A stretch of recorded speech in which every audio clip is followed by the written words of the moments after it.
Olá, meus amigos, sou o professor Júlio Anderson, professor de Direito Tributário, e hoje nós veremos princípios tributários, que são garantias individuais que nos protegem contra o abuso do Estado.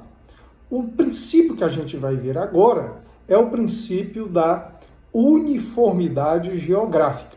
Olha só, o princípio da uniformidade geográfica está previsto no artigo 151, inciso 1 da Constituição Federal, que diz o seguinte, que é proibido à União estabelecer tributos que não sejam uniformes em todo o território nacional. Então, olha só, princípio da uniformidade geográfica previsto no artigo 151, inciso 1 da Constituição Federal, proíbe a União de estabelecer tributo que não seja uniforme em todo o território nacional. Então, olha só, quando a União, meus amigos, olha só, quando a União for criar seus tributos, for instituir seus tributos, a União tem que instituir o tributo de forma uniforme no país inteiro. A União não pode tributar e estabelecer seu tributo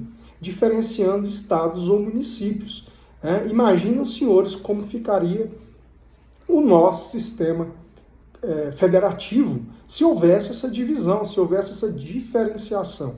Imaginem vocês se a União, por exemplo, fosse cobrar imposto de renda ou cobrar IPI, diferenciando o estado de Goiás do estado de São Paulo. É evidente que teria alíquota menor em um desses estados, e aí o que aconteceria? As indústrias sairiam todos de um estado e iriam para o outro. Isso viraria um caos, causaria um problema sério no nosso pacto federativo.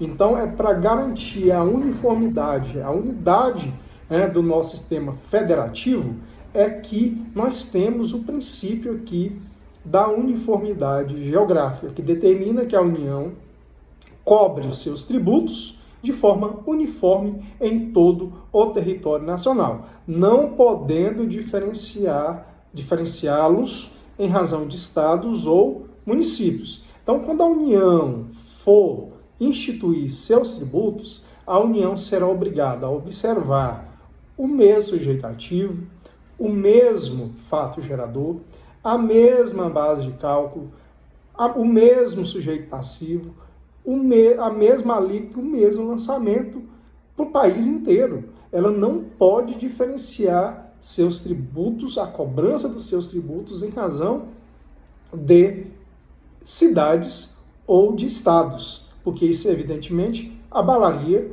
o sistema federativo brasileiro. Olha só o que aconteceu, por exemplo, no estado do Ceará. Salvo engano, em 2009, um grupo de contribuintes ingressou com pedido judicial, ingressou com uma ação na Justiça Federal, e o juiz federal, na época, concedeu uma liminar determinando o seguinte. Olha só o que foi decidido na decisão liminar proferida pelo juiz federal. Que a União, evidentemente através da Receita Federal, criasse um programa específico de imposto de renda para que os contribuintes do estado do Ceará pudessem, olha só, só os contribuintes do estado do Ceará pudessem promover a dedução integral dos gastos com educação do imposto de renda. Olha só, o imposto de renda hoje, o contribuinte ele pode deduzir gastos, despesas com educação. Então, se você, só que esse abatimento é limitado. Você, por exemplo, gastou 20 mil por ano com educação, educação formal, educação do ensino fundamental, do ensino médio, educação do ensino superior, técnico, profissionalizante e curso de pós-graduação, especialização, mestrado, doutorado. Então, se você tem um gasto privado com essas modalidades de ensino, você pode, na sua declaração do imposto de renda, você pode fazer o quê? A dedução desse gasto. Só que tem um detalhe, a dedução não é integral, é limitada. Então, se você gastou 20 mil no ano com educação, o que poderá ser feito? Você poderá deduzir uma quantia limitada pela lei. No caso, salvo engano, o último ano, o abatimento, a dedução, o limite era de R$ 3.500. Então, você só poderia deduzir, né, apenas o valor de R$ 3.500. Só que a decisão do juiz federal, lá no estado do Ceará, disse o quê? Que a União deveria criar um programa específico de imposto de renda para permitir que no estado do Ceará os contribuintes, tão somente do estado do Ceará, pudessem promover a dedução integral das despesas com imposto de renda. Então vejam vocês que a decisão do juiz de cara feriu o princípio da uniformidade geográfica. Olha só, a União tendo que cobrar um tributo, no caso o imposto de renda, de forma diferente para os contribuintes do estado do Ceará, para o resto do país. De cara, essa decisão, meus amigos, feriu o princípio da uniformidade geográfica. E não foi só o princípio da uniformidade geográfica, o princípio da isonomia também foi ferido. Imaginem vocês um contribuinte no estado do Ceará que ganha R$20 mil, tem aqui 15 mil de gasto com educação. Então, lá no estado do Ceará, esse contribuinte ganha 20 mil, tem 15 mil de gasto com educação, ele vai poder deduzir integralmente, né, seus gastos. Enquanto que um contribuinte aqui no estado de Goiás, que ganhasse 20 mil e que também tivesse o gasto de 15 mil, só poderia deduzir 3.500. Então, olha só, o princípio da isonomia também estaria sendo ferido nesse caso. Dois contribuintes, olha só, dois contribuintes em situação de equivalência. O do estado de Ceará ganha 15 mil, aliás, ganha 20 mil, tem gasto de 15 mil. O contribuinte do estado de Goiás ganha 20 mil, tem um gasto de 15 mil. Os dois estão na mesma situação, porém, estariam sendo tributados de forma diferente. Então, o princípio da isonomia também acaba sendo ferido quando não se aplica o princípio da uniformidade geográfica. Então foi por isso que, no caso, a decisão do juiz é evidente que ela foi cassada imediatamente pelo Tribunal Regional Federal, porque de cara feriu o princípio da uniformidade geográfica e o princípio da isonomia. Então o princípio da uniformidade geográfica diz o quê? Que a União deve cobrar seus tributos de forma igual, de forma uniforme em todo o território nacional. Mas aí vocês podem vir me perguntar, professor, a Zona Franca de Manaus. A Zona Franca de Manaus é uma área de livre comércio. Na Zona Franca de Manaus não há imposto de importação e não há imposto de exportação, e nós vamos ter inúmeros incentivos fiscais.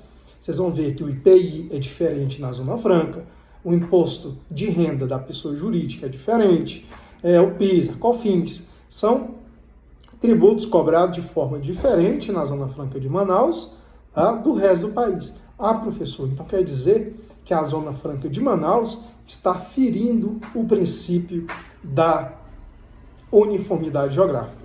Olha só, a Zona Franca de Manaus é realmente uma área diferenciada, é uma área de livre comércio, que não tem esses impostos de importação e de exportação e possui vários incentivos fiscais, especialmente no que diz respeito aos tributos federais. Lá, de fato, a tributação federal é diferente do resto do país.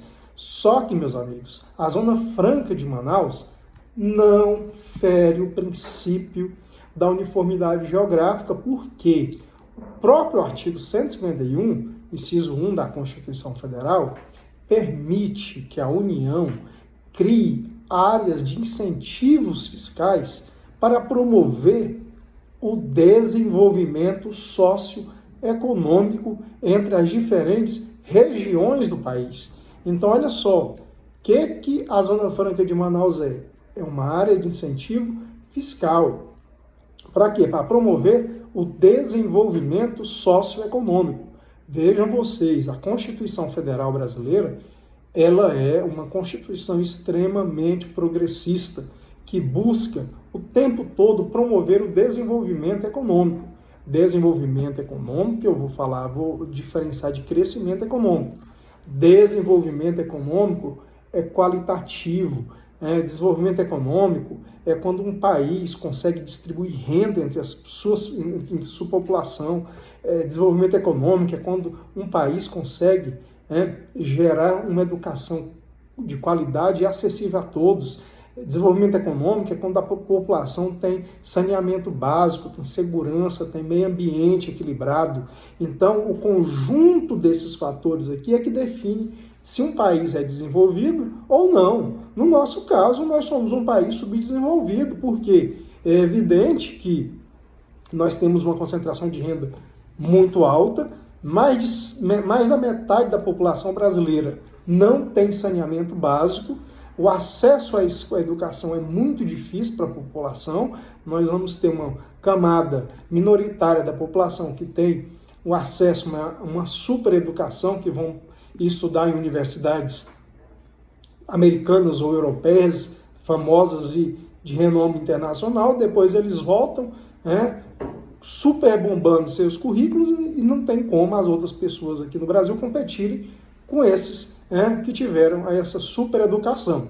Então vejam vocês que o conceito de desenvolvimento econômico ele é qualitativo, diferente do conceito de crescimento econômico. Crescimento econômico é só quantidade de dinheiro em um país, é o que acontece com o Brasil. O Brasil é um país que cresceu economicamente em seus 500 anos de história, que hoje é o 9º país mais rico do mundo, só que essa riqueza toda, esse dinheirama todo, está concentrado nas mãos de uma minoria. Então, uma das formas de se promover desenvolvimento econômico através de distribuição de renda é possibilitando, por exemplo, as pessoas trabalharem. Então, o que aconteceu com a Zona Franca de Manaus? A Zona Franca de Manaus foi criada como essa área de livre comércio. Aí, como lá a tributação é muito diferente, olha o que aconteceu na Zona Franca de Manaus. Muitas empresas, especialmente aquelas montadoras de produtos eletrônicos, foram para a Zona Franca de Manaus. Então, o que acontece lá? Como a tributação ela é diferenciada, ela é muito inferior, esse tanto de empresa vai para lá, olha a quantidade de empregos que são gerados nessa área. E não é só os empregos diretos. Uma indústria, por exemplo, para montar um celular, ela vai precisar de outros componentes, e aí eu preciso de outra empresa, eu preciso de restaurante, eu preciso de hotel, eu preciso de uma série de outras empresas para dar suporte a uma indústria. Então, olha a quantidade de empregos que são gerados. Isso ajuda no desenvolvimento econômico. Por isso é que nós temos a Zona Franca de Manaus. A Zona Franca de Manaus, ela não fere o princípio da uniformidade geográfica. Muito pelo contrário, ela está de acordo com o princípio, porque o artigo 151, inciso 1 da Constituição Federal, determina que é proibida a União criar tributos que não sejam uniformes em todo o território nacional, ressalvada a possibilidade de criar áreas de incentivos fiscais a fim de promover o desenvolvimento socioeconômico entre as diferentes regiões do país. É evidente que a região norte do país é a região mais pobre, a que tem menor mercado consumidor, é a mais defasada economicamente em relação às demais regiões do país. Então foi por isso que se criou a Zona Franca de Manaus, criada em 1967, a previsão do ato das disposições constitucionais transitórias, salvo me engano, artigo 88, não tenho certeza, previu que a Zona Franca de Manaus existiria até o ano de 2012. Antes do ano de 2012, evidentemente, a Constituição, o ato das disposições constitucionais, sofreu uma emenda para prorrogar esse prazo, porque, evidentemente, foi prorrogado até o ano de 2022 e eu acho que já tem a prorrogação por mais 50 anos. Porque, veja só, a Zona Franca de Manaus, a região norte, ainda é a região mais pobre. Imaginem vocês se ocorre o fim da Zona Franca. Olha só, gente, o mercado consumidor brasileiro ele está concentrado basicamente nos estados da região sul e sudeste, que é ali que está o grosso da nossa população. A maior parte da nossa população está concentrada ali. Então, eu tenho que produzir o produto na Zona Franca de Manaus e eu tenho que, então, fazer o transporte desse produto até o mercado consumidor brasileiro que está ali. Agora, imaginem vocês, se o produto que é produzido na Zona Franca de Manaus pagar normalmente todos os tributos e ainda sofrer o custo do frete dessa distância de Manaus até São Paulo, imagine quanto que a mercadoria não vai ficar. O preço final pagando cheio todos os tributos e ainda o transporte caríssimo de Manaus até São Paulo. O preço do produto, evidentemente, se tornaria insustentável, se tornaria um preço absurdamente caro. Por isso é que a gente tem ainda a Zona Franca de Manaus. Lá a tributação é muito diferenciada, então o produto ele chega competitivo para o mercado consumidor brasileiro ou até mesmo sendo exportado. E aí é mais dinheiro entrando, é mais mercado consumidor, é mais mercado trabalhista, é mais emprego sendo gerado na região mais pobre. Para quê? Para tentar promover o balanceamento socioeconômico entre as diferentes regiões do país. Por isso é que nós temos o princípio da uniformidade geográfica e a Zona Franca de Manaus é um bom exemplo de exceção ao princípio para tentar promover o desenvolvimento socioeconômico entre as diferentes regiões do país. Então, meus amigos, esse é o princípio da uniformidade geográfica. Se você tiver alguma dúvida ou algum comentário, pode fazer aqui. Muito obrigado e até a próxima aula. Até!